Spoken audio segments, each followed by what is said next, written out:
Selamat pagi kepada pendengar setia. Dan sekarang kita akan memasuki jadwal rutin kita, yaitu Through the Bible, yang sudah sampai di Injil Matius pasal 26 ayat yang ke-13. Dan hari ini kita akan mulai dari Injil Matius pasal 26 dari ayat yang ke-14. Sebelumnya mari kita berdoa. Bapa Surgawi, mohon pimpinanmu agar kami di dalam membahas firman-Mu, sungguh pimpinanmu kepada kami nyata, dan Engkau senantiasa memberkati usaha untuk penyampaian firman-Mu. Kami berdoa dalam nama Tuhan Yesus Kristus. Amin. Oke, silakan Pak Alkitab Buku akan membacakan ayat-ayat Alkitab yang mulai dari Injil Matius pasal yang ke-26 dari ayat 14 sampai dengan ayat yang ke-25. Silakan. Kemudian pergilah seorang dari ke-12 murid itu yang bernama Yudas Iskariot kepada imam-imam kepala. Ia berkata, "Apa yang hendak kamu berikan kepadaku supaya aku menyerahkan dia kepada kamu?" Mereka membayar 30 uang perak kepadanya. Dan mulai saat itu ia mencari kesempatan yang baik untuk menyerahkan Yesus. Pada hari pertama dari hari raya roti tidak beragi, datanglah murid-murid Yesus kepadanya dan berkata, "Di mana engkau kehendaki kami mempersiapkan perjamuan Paskah bagimu?" Jawab Yesus, "Pergilah ke kota kepada si Anu dan katakan kepadanya, pesan guru, waktuku hampir tiba. Di dalam rumahmu lah aku mau merayakan Paskah bersama-sama dengan murid-muridku." Lalu murid-muridnya melakukan seperti yang ditegaskan Yesus kepada mereka dan mempersiapkan Paskah. Setelah hari malam, Yesus duduk makan bersama-sama dengan ke-12 murid itu, dan ketika mereka sedang makan, ia berkata, "Aku berkata kepadamu, sesungguhnya seorang di antara kamu akan menyerahkan aku." Dan dengan hati yang sangat sedih berkatalah mereka seorang demi seorang kepadanya, "Bukan aku, ya Tuhan." Ia menjawab, "Dia bersama-sama dengan aku mencelupkan tangannya ke dalam pinggan ini, dialah yang akan menyerahkan aku. Anak manusia memang akan pergi sesuai dengan yang ada tertulis tentang dia. Akan tetapi celakalah orang yang olehnya anak manusia itu diserahkan. Adalah lebih baik bagi orang itu sekiranya ia tidak dilahirkan." Yudas yang hendak menyerahkan dia itu menjawab katanya, "Bukan aku ya Rabi." Kata Yesus kepadanya, "Engkau telah mengatakannya." Pendengar yang kami kasihi di dalam Yesus Kristus, kita tiba di perikop di mana Yudas berencana untuk mengkhianati gurunya. Di atas kita sudah membahas di mana seorang wanita mengurapi Yesus Kristus, dan di sini kemudian seorang muridnya mengkhianatinya, menjualnya. Ya, kita tidak perlu membahas Maria Magdalena atau apa yang diisukan oleh Dan Brown dalam The Da Vinci Code, ya, karena itu hanya cerita isapan jempol. Itu hanya butuh bagi mereka yang imannya dipimpin oleh foto-foto gitu, ya. Karena iman kita tidak dipimpin oleh lukisan-lukisan, karena kita bahkan yakin bahwa Da Vinci sendiri tidak pernah tahu, tidak pernah lihat muka Tuhan Yesus, tidak pernah tahu murid-muridnya. Da Vinci sendiri tidak mengerti itu hanya sembarangan lukis punya. Jadi bagi orang yang imannya kacau balau, yang imannya dipimpin oleh lukisan dan lain sebagainya, memang akan terpengaruh. Tetapi bagi kita, kita tahu iman kita dipimpin oleh Alkitab, bukan dipimpin oleh lukisan-lukisan. Itulah sebabnya orang Kristen mesti penuh dengan hikmat dan bijaksana. Dan kita tahu bahwa lukisan-lukisan tentang Tuhan Yesus semuanya itu tidak benar. Muka Tuhan Yesus tidak seperti itu, ya. Dan kita lihat di sini Yudas, ya, katanya Yudas pergi kepada ini dari 12-nya pergi kepada imam-imam kepala dan dia berkata kepada mereka ya bahwa mereka mau membayar dia berapa kalau dia menyerahkan itu gurunya.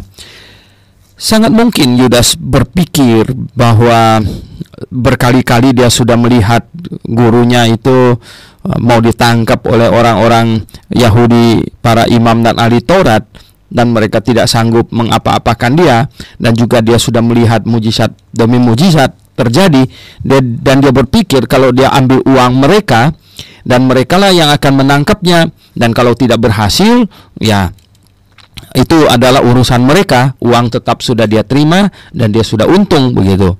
Tanpa dia sadari ternyata saatnya kini justru sudah tiba. Jadi pendengar yang saya kasih dalam Yesus Kristus, katanya pada hari pertama dari hari raya roti tidak beragi itu ya, datanglah murid-muridnya dan katanya, di manakah engkau mau kami rayakan Paskah, katanya ya padamu. Jawab Yesus, ya pergilah ke kota kepada si Anu. Ada di sini tidak disebutkan namanya, gitu. Rupanya ada namanya pasti dikatakan, cuman mungkin Matius berpikir tidak usah menulis namanya di sini, dan kemudian menyerahkan ini ya ruangannya untuk dipakai oleh mereka di situ untuk acara mulainya perayaan Paskah mereka. Nah, ini diperkirakan adalah masih tanggal 13 Nisan kalau bulan Yahudi ya. 13 Nisan. Jadi besoknya itu adalah tanggal 14 Nisan, tanggal di mana seekor domba akan diambil kemudian akan disembelih ya. Dan di sini kita lihat ya, murid-muridnya mempersiapkan makanan Paskah ya, mulai masuknya mereka ke Minggu Paskah sebenarnya, perayaan yang 1 minggu itu, dan kemudian mereka mulai makan satu dengan yang lain ya, mungkin saling melayani, dan katanya dan dengan hati yang sangat sedih berkatalah ini Tuhan Yesus yang berkata lebih dulu, katanya, aku berkata kepadamu sesungguhnya seorang di antara kamu akan menyerahkan aku. Dan dengan hati yang sangat sedih, tentu semua murid-murid mendengar itu tentu sangat sedih. Loh, kok salah satu di antara mereka, kok bukan orang-orang di luar yang membenci mereka? Mengapa salah satu dari antara mereka? Nah, inilah yang seringkali terjadi di dalam kekristenan bahkan sampai hari ini ya. Yang dipakai oleh iblis adalah orang-orang yang sudah masuk ke dalam lingkaran kekristenan, bahkan lingkaran-lingkaran yang semakin dalam. Itu adalah orang yang paling diincar oleh iblis untuk dijatuhkan, karena akibatnya akan jauh lebih dahsyat. Kekristenan tidak pernah ya, mengalami kemunduran atau tidak pernah mengalami hal-hal yang buruk, yang negatif terhadap perkembangannya, jikalau itu tantangan itu datang dari luar. Dan sejarah sudah membuktikan semua itu. Tetapi justru jikalau itu dari dalam, yaitu melalui penyesatan terutama ya, melalui pengajaran yang salah ya, sehingga terjadilah ya hal-hal yang negatif ya, yang buruk, bahkan kemunduran total, sehingga namanya saja tinggal Kristen tetapi pengajarannya sudah berubah, sudah menjadi ajang penyembahan berhala misalnya. Di gereja penuh dengan berhala. Nah, itu jelas sudah bukan Kristen lagi sebenarnya. Itu sudah agama penyembahan berhala. Dan ketika murid-murid sedih semuanya tanya kepada Tuhan, bukan aku kan, ya begitu. Karena mereka tahu bahwa yang di depan mereka itu adalah Tuhan yang Maha Tahu, yang tahu sampai ke dalam hati mereka. Oleh sebab itulah maka mereka ya berpikir satu dengan yang lain, bisa jadi apakah saya yang dimaksud? Karena sebagai manusia mereka bahkan mengakui Tuhan lebih tahu hati mereka daripada mereka sendiri. Jadi mereka bertanya semuanya itu demikian wajar ya. Dan Tuhan malah memberikan indikasi, dia yang bersama-sama dengan aku mencelupkan tangannya ke dalam pinggan ini, dialah yang akan menyerahkan aku. Nah, pada waktu itu ya Yudas ya, bersamaan memasukkan tangannya rotinya itu ke dalam itu cawan anggur ya. Nah, katanya malah Tuhan Yesus masih berkata demikian, ya. Memang ya, anak manusia akan pergi sesuai dengan yang tertulis tentang dia. Tetapi ya, celakalah orang yang olehnya anak manusia itu diserahkan. Adalah lebih baik bagi orang itu sekiranya ia tidak dilahirkan. Jadi pendengar yang saya kasih dalam Yesus Kristus, memang sudah dituliskan akan diserahkan ya. Di dalam Zakaria pasal 11 ya, bahkan 30 keping perak sudah dituliskan di situ di Zakaria pasal 11 ya, ayat 12. Lalu aku berkata kepada mereka, jika itu kamu anggap baik, berikanlah upahku, dan jika tidak, biarkanlah. Maka mereka membayar upahku dengan menimbang 30 uang perak. Jadi 30 uang perak sudah dituliskan di dalam Zakaria 11 ayat 12. Nah, tetapi di situ tidak dikatakan Yudas. Di dalam Zakaria tidak dituliskan Yudas. Jadi Yudas tidak harus orang yang menjual Yesus, ya toh. Dan bahkan tidak dituliskan salah satu dari 12 rasul. Tidak dituliskan demikian. Nah, oleh sebab itu Yudas tidak harus menjadi yang penggenap. Yudas melakukannya atas kehendak bebas. Jadi Yudas bukan berjasa menjual Tuhan Yesus. Kalau Yudas tidak menggenapi ini, orang lain mungkin bisa menggenapi. Di dalam Alkitab, Perjanjian Lama maupun Perjanjian Baru, apalagi kini kita lihat balik, itu ada banyak nubuatan. Dan hari ini orang Kristen bisa ini menggenapkan ya apa yang tertulis itu. Nah, misalnya tentang masalah akan munculnya sikap antisemit ya, sikap antisemit, yaitu bangsa-bangsa di muka bumi ini akan membenci orang Yahudi ya di akhir zaman, menjelang akhir zaman ini, itu sudah dinubuatkan. Nah, saya kemarin membaca ada tabloid ya yang di dalamnya mengulas apa boleh nggak mengutuk Israel atau tidak boleh. Ada yang bilang boleh, ada bilang tidak boleh. Nah, sebenarnya kita sebagai orang Kristen perlu hati-hati. Kita jangan menggenapkan Alkitab dari aspek negatifnya. Kalau saya yang menjawab, tidak boleh mengutuk siapapun ya, karena Tuhan tidak mengajar kita untuk mengutuk orang. Jadi siapapun dia, bangsa Yahudi kah, ya, bangsa Indonesia kah, bangsa Jepang kah, bangsa apapun juga kita tidak boleh mengutuk siapa-siapa ya. Itu memang sebagai seorang murid Tuhan kita tidak boleh mengutuk orang malah. Jadi pendengar yang saya kasih dalam Yesus, di dalam Alkitab penuh dengan nubuatan, dan hati-hati janganlah kiranya kita menjadi penggenap nubuatan negatif di dalam Alkitab seperti Yudas ini. Dan Yudas yang hendak menyerahkan dia itu malah menjawab, mungkin dia pikir atau murid bisa pikir kebetulan saja tangannya sama-sama dia mencelupkan roti itu. Bukan aku ya Rabi, dia masih mau berlagak begitu. Tapi kata Tuhan Yesus, ya engkau telah mengatakannya, engkau sudah bereaksi sebenarnya, engkau sudah ini ya mengatakannya. Dan mungkin murid-murid yang lain juga tidak ngeh gitu, sampai peristiwa itu sungguh sudah terjadi, mereka baru kaget. Oh iya, ini memang sudah terjadi. Dan Yudas lah orang yang menjual gurunya kepada imam-imam besar. Oke. Nah, berikutnya kita akan membaca tentang ini ya, yaitu dari ayat yang ke-26 sampai dengan ayat yang ke-29 saja. Ini satu perikop pendek ini, coba kita lihat tentang perjamuan Tuhan. Ya, silakan Pak Alkitab buku. Dan ketika mereka sedang makan, Yesus mengambil roti, mengucap berkat, memecah-mecahkan, lalu memberikannya kepada murid-muridnya dan berkata, ambillah, makanlah, inilah tubuhku. Sesudah itu ia mengambil cawan, mengucap syukur, lalu memberikannya kepada mereka dan berkata, minumlah kamu semua dari cawan ini, sebab inilah darahku, darah perjanjian, yang ditumpahkan bagi banyak orang untuk pengampunan dosa. Akan tetapi aku berkata kepadamu, mulai dari sekarang aku tidak akan minum lagi hasil pokok anggur ini sampai pada hari aku meminumnya, yaitu yang baru bersama-sama dengan kamu dalam kerajaan Bapakku. Oke, ini penetapan perjamuan Tuhan ya. Kita menyebutnya perjamuan Tuhan.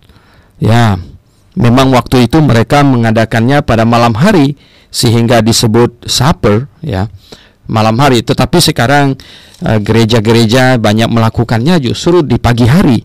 Dan namanya yang benar itu di dalam 1 Korintus pasal yang ke-10. Jadi pendengar sekalian, namanya yang benar itu bukan perjamuan kudus. Itu nama yang salah. Nama yang dibuat oleh gereja Katolik, ya. Oleh karena kesalahan konsep tentang perjamuan ini, mereka mengira bahwa melalui mengikuti perjamuan ini kita akan jadi kudus. Tetapi namanya yang benar, Paulus kemudian mengulanginya lagi di dalam 1 Korintus pasal 10 ayat 21. Nah, di situ ada nama perjamuan Tuhan. Nama yang benar sekali lagi adalah perjamuan Tuhan. Dan di pasal 11 ayat 20, di situ juga diulangi lagi sekali namanya yang benar adalah perjamuan Tuhan, ya. Perjamuan Tuhan. Jadi orang Kristen nomor satu kita harus memakai nama yang benar dulu, yaitu perjamuan Tuhan. Baru kita dari situ bisa lebih dekat kepada maknanya. Apa itu perjamuan Tuhan, katanya? Minumlah, ya ini, ambillah makanlah, inilah tubuhku, katanya. Jadi inilah tubuh Tuhan, katanya. Kemudian minumlah dari cawan ini, katanya, sebab inilah darahku, ya. Perjanjian yang ditumpahkan, darah perjanjian yang ditumpahkan bagi banyak orang untuk pengampunan dosa, ya. Tetapi katanya kita lihat di sini di dalam 1 Korintus pasal 11, Rasul Paulus menjelaskannya dengan lebih perinci lagi. Apa itu perjamuan Tuhan? Yaitu roti yang mengingatkan kita akan tubuh Tuhan, dan anggur yang mengingatkan kita pada darah Tuhan. Tubuh Tuhan yang diserahkan untuk menanggung semua dosa kita, dan darah Tuhan yang dicurahkan untuk membereskan semua dosa kita. Jadi pendengar yang saya kasih dalam Yesus Kristus, ini jelas namanya perjamuan Tuhan dan dilakukan untuk mengingat kepada Tuhan, mengingat kepada kematiannya. Inilah maksudnya. Maka itu perjamuan ini diadakan, disuruh Tuhan untuk dilaksanakan oleh setiap orang yang sudah bertobat dan percaya kepada Tuhan Yesus.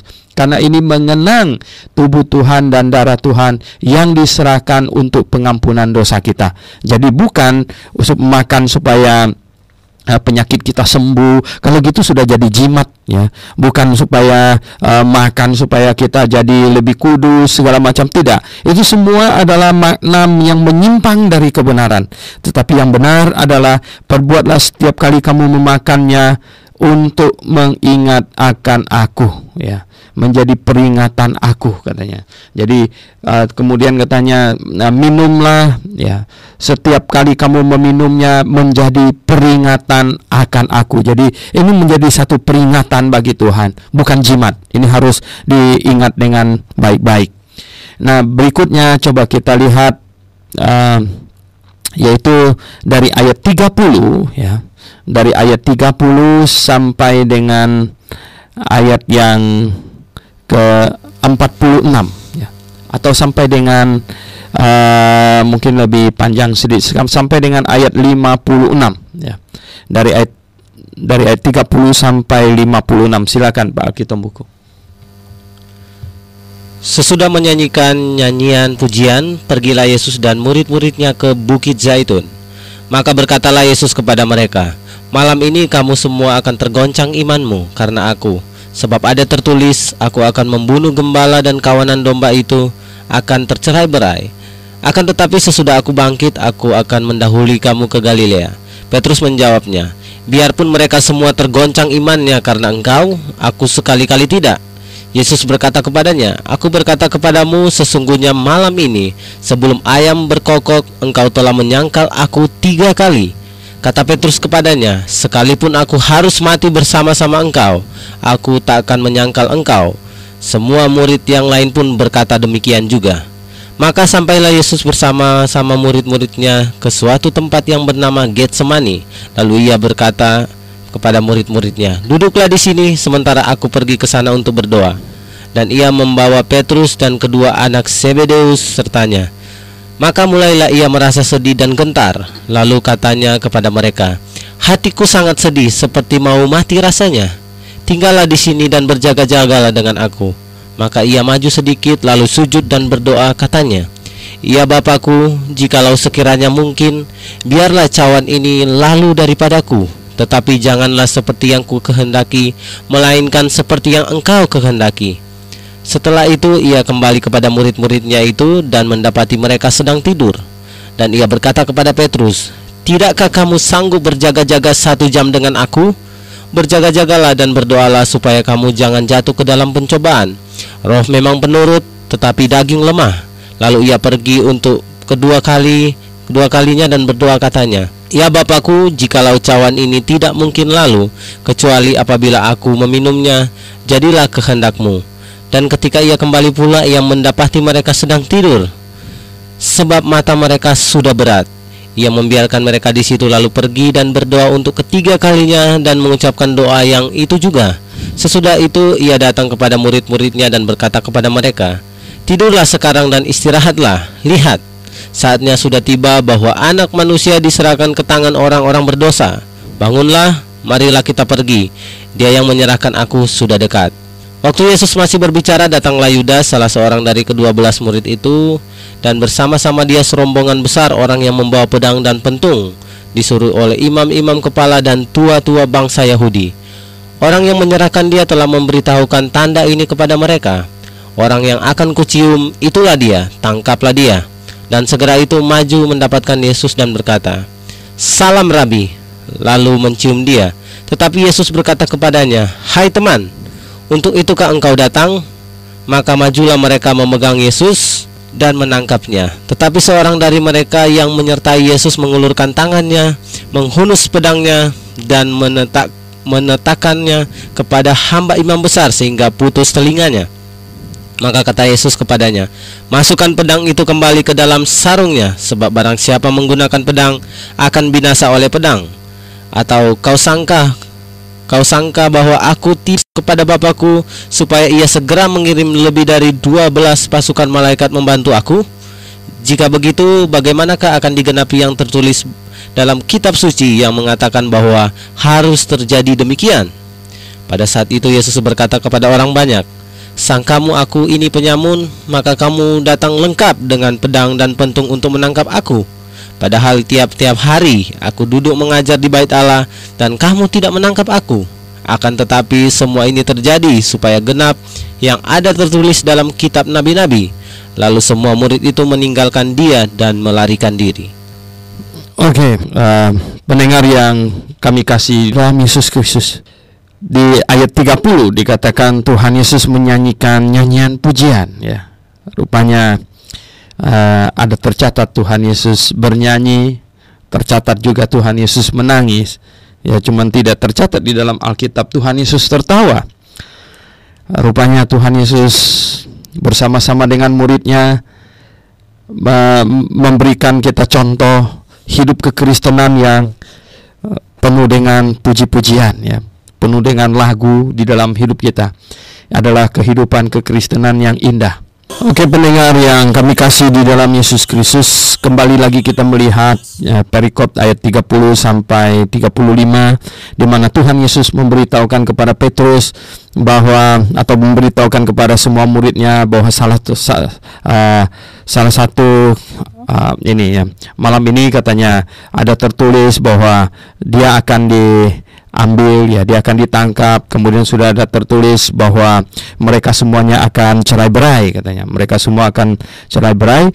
Tetapi ini Petrus ini memang wataknya begitu, ya, orangnya reaktif, ya, spontanitas juga seringkali, sehingga dia berkata, biarpun mereka semua tergoncang imannya, karena engkau, aku sekali-sekali tidak, katanya. Ini orang yang kadang-kadang terlalu cepat bicara dan terlalu cepat sesumbar, itu ternyata bisa jatuh juga. Malah dia yang berkata demikian, Tuhan malah sekaligus untuk menyatakan kepadanya apa yang akan dia lakukan, bahwa katanya di sini, ya, sebelum ayam berkokok engkau telah menyangkal aku 3 kali, ya. Nah, di Injil yang lain dikatakan sebelum ayam berkokok 3 kali engkau sudah menyangkal aku 2 kali. Nah, apa bedanya? Mengapa demikian? Nah, kita tahu bahwa mungkinan Tuhan Yesus berkata demikian masing-masing mencatat sebagiannya, ya. Sebelum ayam berkokok, ya, sebelum ayam berkokok 2 kali, engkau telah menyangkal aku 3 kali. Bahkan sebelum ayam berkokok, engkau sudah menyangkal aku. Nah, akhirnya masing-masing mencatat sebagiannya. Jadi inilah seringkali saya sudah katakan bahwa adalah kehendak Tuhan bahwa hal-hal yang bersifat peristiwa Tuhan ingin itu dicatat lebih dari 1 orang, supaya walaupun ada perbedaan detail-detail, itu adalah fakta kejadian. Tetapi jikalau sebuah peristiwa di Indonesia katakanlah hanya muncul di 1 koran saja, tidak muncul di koran yang lain-lain, kita bahkan bisa sanksi apakah betul itu terjadi, mengapa wartawan yang lain tidak mencatatnya.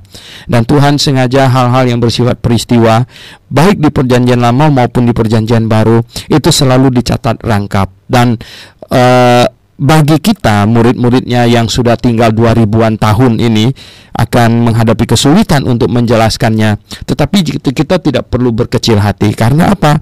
Ya, hari ini saja apa yang kita lihat di koran, padahal itu sudah dicatat dengan benar, dilaporkan dengan benar, pasti akan ada perbedaan detail, ya. Perbedaan detail karena apa? Yang diperhatikan oleh satu wartawan mungkin lepas tidak diperhatikan oleh yang lain. Hanya masalah itu saja.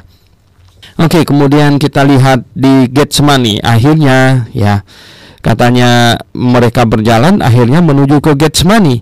Nah, ketika di Getsemani, Anda tahu bahwa masalahnya sekarang ini adalah Tuhan Yesus di dalam kapasitasnya sebagai manusia yang siap menanggung dosa seisi dunia. Jadi, di dalam diri Tuhan Yesus memang ada sifat keilahian dan sifat kemanusiaan. Dalam saat-saat tertentu Tuhan menonjolkan sifat keilahiannya sehingga dia berjalan di atas air, dia menyembuhkan orang buta dan lain sebagainya untuk menunjukkan bahwa dia Mesias yang dari Allah dan dia adalah Allah sendiri yang hadir di muka bumi ini. Jadi dia berkuasa atas sakit penyakit, dia berkuasa atas angin ribut, dia berkuasa atas ikan dan segala macamnya. Dia menunjukkan itu. Tetapi dia adalah manusia seutuhnya juga, karena dia menjadi manusia dengan tujuan untuk menanggung dosa manusia, mewakili manusia menanggung dosa manusia. Nah, oleh sebab itu ketika dia ada di Taman Getsemani, saatnya sudah tiba bagi dia sekarang sebagai manusia seutuhnya untuk mewakili manusia menanggung hukuman dosa atas manusia. Oleh sebab itu ketika kemanusiaannya sepenuhnya menguasai dirinya, maka dia berkata kepada murid-muridnya di situ, katanya, hatiku sangat sedih seperti mau mati rasanya. Tinggallah di sini dan berjaga-jagalah dengan aku. Jadi ada satu kesedihan yang amat sangat. Sedih apa? Dia sedih sebenarnya dia datang untuk menolong manusia, untuk menyelamatkan manusia dari hukuman dosa. Namun apa yang terjadi? Ini justru manusia tidak menerimanya. Justru manusia membencinya. Aneh juga. Bahkan ada agama yang mengakui dia nabi tapi sekaligus membencinya. Nah, kita kan bingung juga, gitu. Bukan cuma Tuhan yang bingung, ya. Kita semua orang jadi bingung begitu. Mengapa mereka mengakui Yesus itu nabi Isa katanya. Tapi kemudian mereka misalnya membencinya, begitu juga. Nah, aneh juga. Jadi sesuatu yang lalu mengapa mereka tidak mengasihinya kalau dia betul-betul dianggap atau diterima sebagai nabi, gitu. Jadi pendengar yang kami kasihi di dalam Yesus Kristus, dan katanya Tuhan Yesus kemudian berdoa, ya Bapakku, jikalau sekiranya mungkin, ya biarlah cawan ini berlalu daripadaku. Cawan di sini selalu ditafsirkan atau selalu dipakai untuk menganalogikan satu kehidupan yang berjalan yang penuh dengan peristiwa-peristiwa. Seolah-olah Tuhan berkata, ya kalau bagian dari hidup yang satu ini bisa ini lewati, artinya tidak harus dijalankannya, maka bisalah itu dilewatkan. Tetapi untung ada anak kalimat berikut yang bunyinya, tetapi janganlah seperti yang ku kehendaki, melainkan seperti yang engkau kehendaki. Jadi untunglah Tuhan Yesus tidak ngotot begitu, tetapi dia membiarkan Allah Bapa yang memutuskan, sehingga ya memang dan dia harus menjalani. Berarti kalau Tuhan Yesus harus menjalani salib, artinya memang tidak ada jalan lain lagi selain jalan salib itu. Jadi cawan itu tidak bisa berlalu, karena tidak ada cara untuk menyelamatkan manusia dari hukuman dosa, ya, selain ada yang dihukum. Jadi dosa tidak dapat diselesaikan dengan apapun selain dengan hukuman. Dosa tidak dapat diselesaikan dengan amal, tidak dapat diselesaikan dengan segala ritual ibadah, tidak dapat diselesaikan dengan usaha manusia. Dosa diselesaikan dengan penghukuman. Nah, ini konsep utama yang diajarkan oleh Alkitab. Orang Kristen tidak boleh lupa ini konsep yang paling utama, yang paling sentral, ya, yaitu bahwa dosa tidak dapat dihapuskan dengan segala jerih lelah manusia. Dosa tidak dapat. Dosa adalah harus dihukum baru selesai. Nah, itulah sebabnya Yesus Kristus direncanakan datang, ya, untuk dihukumkan di atas kayu salib untuk menanggung dosa seisi dunia. Sebelum kedatangannya di Perjanjian Lama, Allah sudah perintahkan manusia untuk melakukan ibadah simbolik yang menggambarkan penghukuman ini. Domba yang disembelih di atas mezbah. Itu maksudnya adalah sebuah gambar yang untuk mengingatkan kepada orang-orang Perjanjian Lama bahwa Allah berjanji akan kirim juru selamat. Sebelum sang juru selamatnya tiba, ini domba adalah menggambarkannya. Jadi pendengar yang saya kasih dalam Tuhan Yesus Kristus, Tuhan berdoa sampai berkali-kali dia berdoa demikian. Tetapi kemudian dia kembali dan murid-muridnya yang dia suruh untuk menemaninya, ternyata mereka tertidur. Pendengar yang saya kasih dalam Yesus Kristus, ada banyak hal yang disedihkan oleh Tuhan. Ya, orang-orang berdosa yang dia kasihi, yang dia datang untuk menyelamatkan mereka, ternyata mereka tidak bisa menghargainya, malah sekarang mereka mau menyalibkannya. Dan ya, kelihatannya ini sepertinya dinubuatkan, tetapi sekali lagi saya katakan, memang nubuat yang di dalam Alkitab pasti akan digenapi, tetapi celakalah orang yang menggenapinya, ya, celakalah orang yang menggenapinya. Oleh sebab itu sebagai orang Kristen kita harus hati-hati. Jangan sampai kita menjadi pribadi-pribadi yang turut menggenapi, ya, nubuatan-nubuatan negatif. Kita harus mengkonsentrasikan diri kita untuk menggenapi nubuatan-nubuatan yang positif. Ya, akhirnya Tuhan Yesus lihat mereka tidur, Tuhan bilang tidurlah sekarang. Dan lihatlah, ya, ternyata ya ada peristiwa yang akan mengganggu tidur mereka, karena orang yang menyerahkan anak manusia sudah datang. Yudas dengan rombongannya datang. Di kitab Injil Lukas di tempat lain dicatat bahwa Yudas setelah peristiwa itu perjamuan dengan Tuhan Yesus yang makan terdahulu itu, kemudian Yudas disuruh Tuhan Yesus, ya, laksanakanlah apa yang direncanakan oleh hatimu. Kemudian Yudas pergi. Teman-teman lain berpikir bahwa, ya, mungkin Tuhan Yesus suruh Yudas pergi beli roti lagi, karena Yudas ini bendahara, dia pegang uang, jadi disuruh pergi tanpa roti atau apa. Nah, sehingga ketika mereka jalan menuju ke Getsemani di sana, mungkin mereka pikir Yudas akan tahu tempat ini, nanti dia akan temukan mereka. Tetapi oleh Yudas kali ini datang bukan membawa roti atau untuk urusan apa, dia datang sekarang dengan membawa ini pasukan-pasukan, ya. Jadi waktu Yesus masih berbicara, datanglah Yudas, katanya, salah seorang dari ke-12 murid itu. Dan Yudas sudah berpesan kepada pasukan yang bersama-sama dengan dia. Nah, karena gelap, ya, waktu itu gelap, jadi mungkin kalau mereka tidak mengenal Yesus sekali, mereka akan salah menangkap orang. Mengingat zaman itu belum ada foto, belum ada apa, jadi betul-betul mengenal wajah seseorang itu harus melalui berkali-kali bertemu dengan dia. Sehingga Yudas berkata, nah, orang yang saya cium, nah, itulah dia, kalian tangkap dia. Oh, pendengar yang saya kasih dalam Yesus Kristus, sungguh ini adalah sebuah pengkhianatan yang amat sangat, ya. Tuhan sampai berkata bahwa engkau menyerahkan orang dengan ciuman, ya. Luar biasa, hai teman, ya. Untuk itukah engkau datang, katanya, no? Dan akhirnya mereka maju, ya, menangkap Yesus. Jadi dia menyerahkan gurunya dengan ciuman. Sepertinya dia sangat mengasihinya, tetapi dia menjualnya. Pendengar yang saya kasih dalam Yesus Kristus, oh, hati-hati dengan Yudas di abad modern, saudara. Ya, mereka bisa mencium Yesus, mereka bisa memuji-muji Yesus, mereka bisa kelihatannya sangat rohani. Ya. Haleluya, Jesus, wah, luar biasa. Tetapi dalam tindakan mereka, sebenarnya mereka menjual Yesus. Mereka memakai nama Yesus untuk mencari keuntungan. Mereka memakai nama Yesus untuk hidup mewah, untuk sesuatu yang, ya, bahkan lebih dari mewah. Everything first class, you know, naik pesawat first class, tinggal di hotel first class, semuanya. Dari mana dapat duit itu? Itu mungkin bagian dari 30 keping perak itu. Jadi pendengar yang saya kasih dalam Yesus Kristus, coba hati-hatilah, ya, hati-hati, karena Yudas datang dengan ciuman, dia menyerahkan Tuhan Yesus, ya. Jadi jangan berpikir bahwa orang yang berkata kasar tentang Yesus, mereka menentang Yesus, bahwa itulah orang yang memusuhi Tuhan Yesus.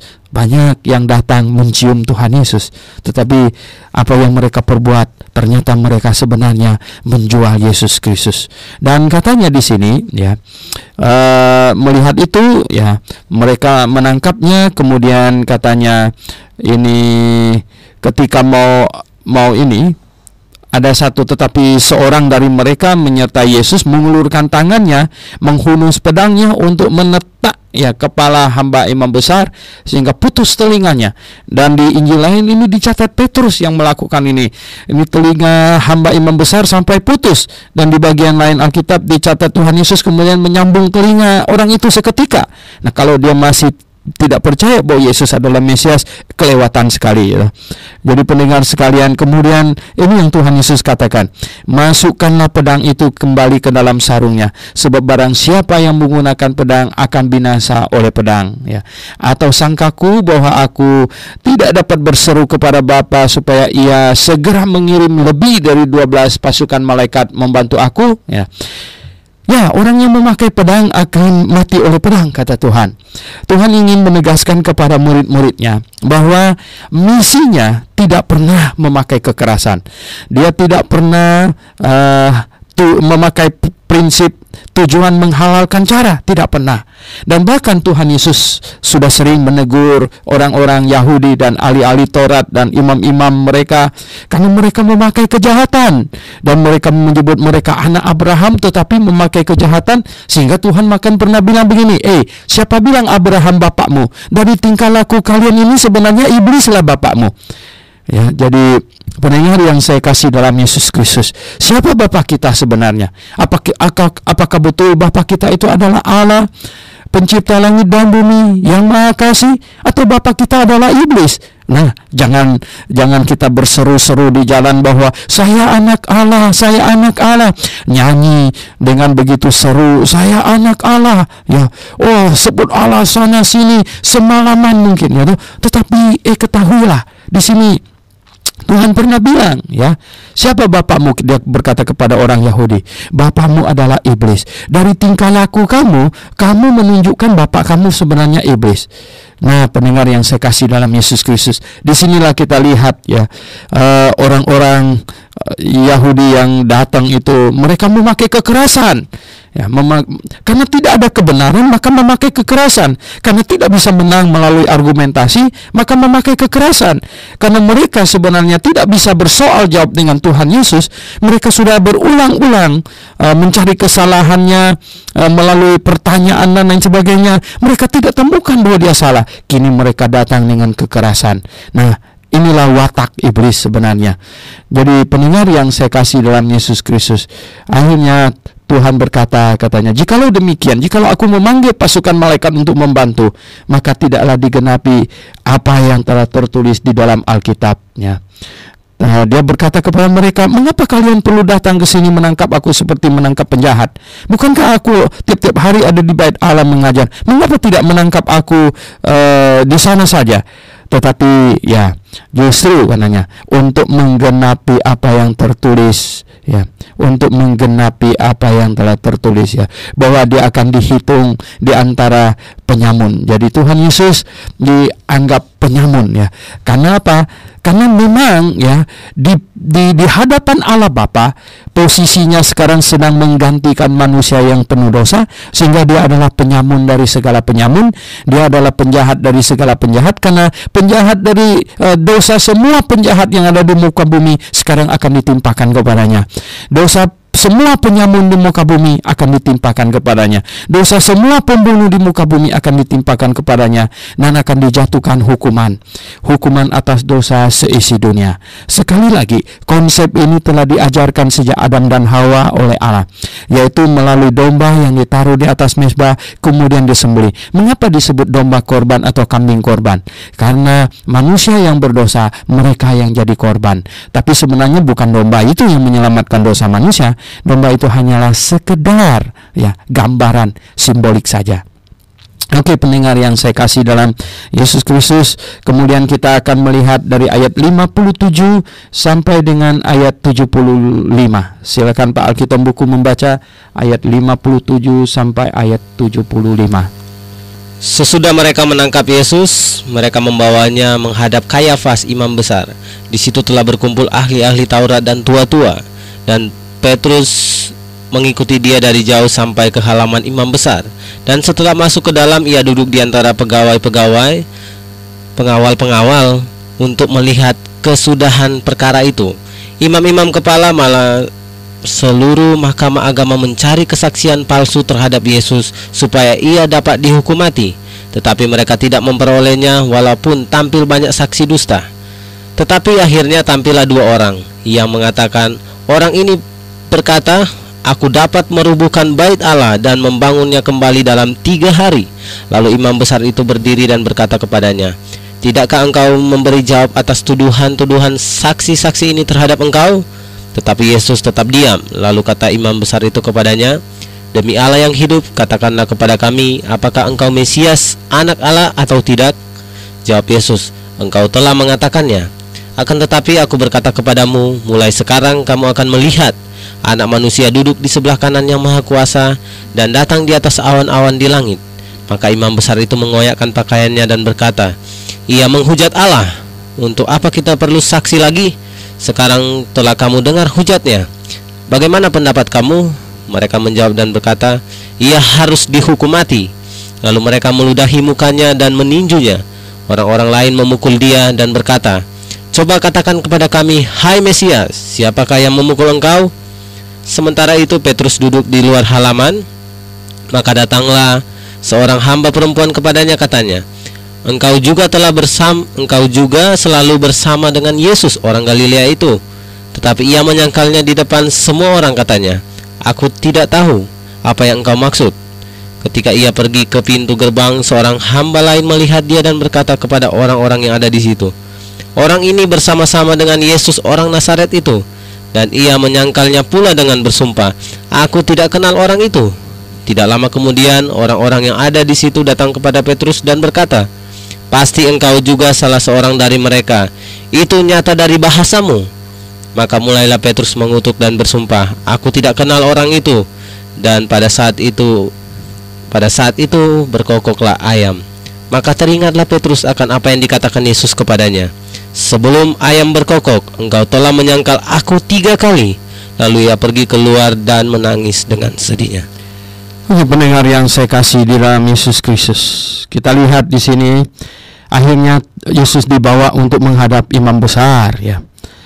Mengapa menghadap imam besar? Karena imam besar di sini adalah mewakili Allah dan manusia. Inilah posisi imam. Imam besar adalah posisi yang sangat penting di dalam bangsa Yahudi. Yang kalau seseorang dinyatakan oleh imam besar bersalah, ya dia tidak bisa elak, ya. Ini imam besar punya wewenang, ya. sangat tinggi. Nah, oleh sebab itu mereka membawa dia untuk menghadap imam besar, dan mereka semuanya mencari ini tuduhan-tuduhan yang bisa dikenakan kepadanya. Mereka tidak mau tuduhan yang kepalang tanggung, karena mereka sudah dipenuhi dengan iri dan dengki. Mereka ingin dia lenyap. Mereka tidak mau dia dipenjara 5 tahun atau 10 tahun. Mereka tidak mau. Mereka mau itu dia dihukum mati. Maka tampillah berbagai saksi dusta. Namun ya mungkin kesaksian mereka tidak cukup untuk hukuman dia dihukum mati, sehingga ya semuanya tidak dipakai, dan lagi memang itu palsu, begitu gampang nanti dipatahkan kesaksian mereka. Dan katanya kemudian tampillah ya berkata ya, katanya ada yang tampil saksi dusta yang lain yang berkata, katanya oh ini dia berkata, karena orang ini berkata aku dapat merubuhkan bait Allah dan membangunnya dalam 3 hari. Oh ya, karena Tuhan Yesus memang pernah berkata demikian, tapi yang dimaksudkan dengan bait Allah itu adalah tubuhnya. Karena dia bisa bangun lagi dalam 3 hari, artinya 3 hari kemudian dia akan bangkit ya. Nah, imam besar itu langsung berdiri dan berkata, tidakkah engkau memberi jawab atas tuduhan saksi-saksi ini? Dan Yesus diam saja. Sebagai domba yang dibawa ke mezbah untuk disembelih, mau jawab apa? Ya paling makan ngembek juga enggak ya. Memang itu posisinya Tuhan Yesus pada saat itu. Dan sehingga katanya malah imam besar mau pertegas lagi. Jadi demi Allah yang hidup, katanya, ya pakai demi Allah segala macam, you know. Apakah engkau Mesias, anak Allah atau tidak? Mereka mau bikin tegas ya. Tetapi Yesus engkau telah mengatakannya. Ya, sebenarnya ini idiomatik yang pada masa itu ya seperti yang begitulah yang kamu katakan itu ya. Artinya sebenarnya dengan engkau telah mengatakan itu mempertegas dengan berkata iya gitu ya. Maka itu imam besar langsung katanya mengoyakkan pakaiannya ya. Dan karena Tuhan Yesus menambahkannya lagi dengan lebih mantap, bahwa engkau akan melihat mulai sekarang anak manusia duduk di sebelah kanan yang maha kuasa. Anak manusia ini adalah titel dari sang juru selamat yang diungkapkan di dalam kitab Daniel ya. Yang pertama kali dinyatakan di dalam kitab Daniel pasal 7 ayat 13 itu anak manusia ya. Anak manusia. Jadi dikatakan di dalam kitab Daniel ini ya, anak manusia. Nah, Tuhan Yesus memakai titelnya yang satu ini, anak manusia. Dan kemudian imam besar mengkoyak pakaiannya dan kemudian bilang dia menghujat Allah, jadi nggak usah lagi tambahan saksi, sekarang sudah cukup. Dan akhirnya ya dia harus dihukum mati. Itu keputusan dari imam besar. Nah, kalau imam besar sudah bilang bahwa dia harus dihukum mati, ini bangsa yang lain-lain sudah tidak berani berbuat apa-apa. Walaupun mungkin mereka yang pernah ikut dia, pernah makan roti 5, 2 ikan segala macam, jadi diem semuanya itu. Karena ya inilah orang-orang yang imannya melalui mujizat ya, tidak ada akar di dalamnya, karena tidak disertai pengertian. Dan mereka semuanya akhirnya diam. Bahkan orang-orang sudah mulai menganiayanya. Mereka telah meludainya dan lain sebagainya. Nah, sementara itu Petrus ya masuk ke dalam halaman ya. Dia hatinya mengasihi Tuhan ya. Dia sebenarnya kalau kita ikutin jalan cerita ini, dia tidak seperti Yudas yang menjual Tuhan Yesus dengan ciuman segala macam. Dia mengikuti Tuhan Yesus, dia mengasihi Tuhan, dia mau lihat mereka apakan dia. Dan tentu Petrus tidak memiliki kuasa untuk melepaskan Tuhan Yesus. Apa yang bisa dia kerjakan?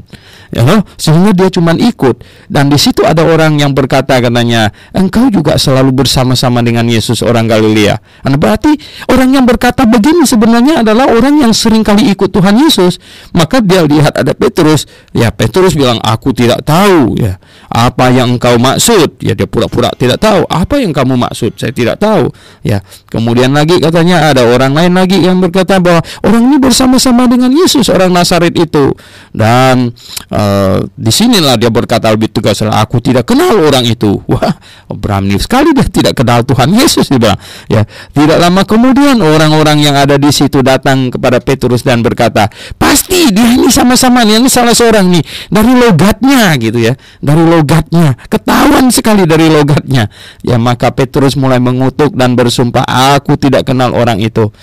Dan habis dia berkata demikian, ya, katanya maka ayam pun berkokok. Saat itu berkokoklah ayam, dan Petrus sungguh diingatkan akan kata Tuhan Yesus itu, dan dia pergi dan dia menangis, ya. Dia menangis, dia melakukan itu. Nah, pendengar yang saya kasih dalam Yesus Kristus, ya, Petrus tidak menyangkal Tuhan Yesus dalam arti kata dia tidak mau mempercayai lagi dia sebagai Mesias. Dia adalah merupakan di sini, kalau kita sebut ini adalah reaksi manusia yang dia tidak menyangka bahwa itu adalah sesuatu yang bisa makin dalam, ya. Jadi seperti seseorang kalau satu kali bohong, ya, kemudian kita akan bohong terus. Kalau orang tanya kepada saya, wah, jam saya bagus, ini beli di mana? Karena saya malu kasih tahu orang bahwa ini dikasih orang, saya bilang, wah, ini belinya di Senen. Nah, itu sudah satu kali bohong, ya. Kemudian orang tanya, harganya berapa? Saya harus bohong lagi untuk kedua kali, karena tadi saya bilang saya beli. Saya akan sembarangan nyebut harganya, itu bohong kedua kali. Dan kemudian orang tanya lagi, di toko apa? Saya harus bohong ketiga kali lagi, gitu. Nah, Petrus terjebak dalam hal-hal yang demikian. Oleh sebab itu kita perlu waspada bahwa kita tidak boleh, ya, istilahnya memberi tempat kepada iblis untuk ambil bagian, untuk menghasut kita berbohong, satu akan terus dan seterusnya. Nah, Petrus melakukan ini, dia sangat menyesal, dan jikalau kita jatuh ke dalam dosa, maka kita perlu seperti Petrus, ya, berani menangis dan berani menyesal, karena Tuhan mengasihi kita. Dia tahu kita lemah, bisa jatuh, dan dia pasti memegang tangan kita dan mengangkat kita. Kita tidak boleh melarikan diri dari dia. Dan pendengar yang saya kasih dalam Tuhan Yesus, pembahasan kita hari ini sampai di sini, dan mari kita berdoa. Bapa di sorga, kami telah mempelajari firman-Mu.